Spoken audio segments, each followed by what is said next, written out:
नमस्कार फ्रेंड्स, मैं पूनम गुप्ता आप सबका स्वागत करती हूँ आपका अपने यूट्यूब चैनल पूनम के गीत संगीत में। फ्रेंड्स, मैं बहुत ही प्यारा सा विवाह गीत, चुटकुलेदार मज़ेदार गीत गाने जा रही हूँ। अगर आपको पसंद आए तो प्लीज़ सब्सक्राइब करें, लाइक करें और कमेंट में हमें ज़रूर बताएं कि आपको यह गीत कैसा लगे और हमें पूरी तरह से सपोर्ट ज़रूर करें और हमारे वीडियो को ज़्यादा से ज़्यादा शेयर ज़रूर करें। तो चलिए स्टार्ट करते हैं।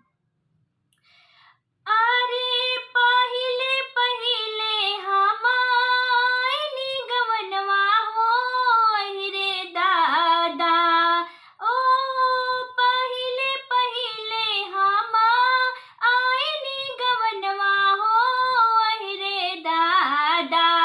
पंठे ससुई अइली अगवा होई रे दादा,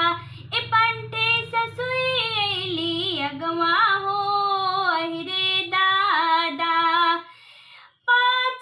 ससुई में से एक ससुई बिछली हो रे दादा, पांच ससुई में से एक ससुई बिछली हो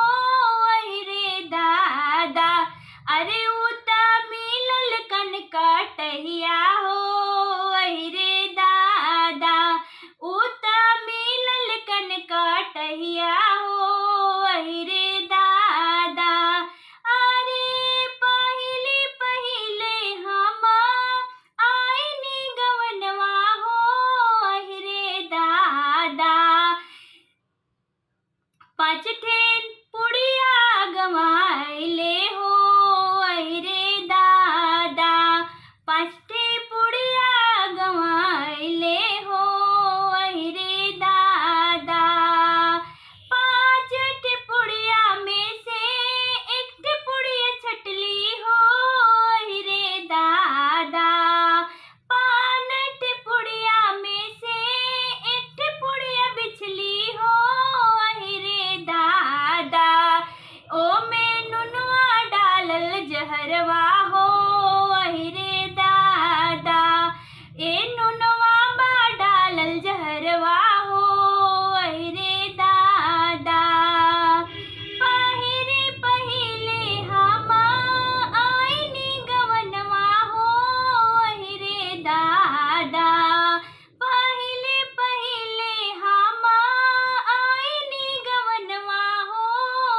रे दादा, अरे पाँच ठे ननदी अइली अगवा हो रे दादा, पाँच ठे ननदी अइली अगवा हो रे दादा, पाँच ठे ननदी में से एक ठे ननदी बिछली हो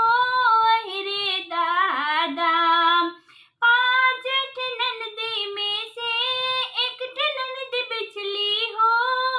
रे दादा,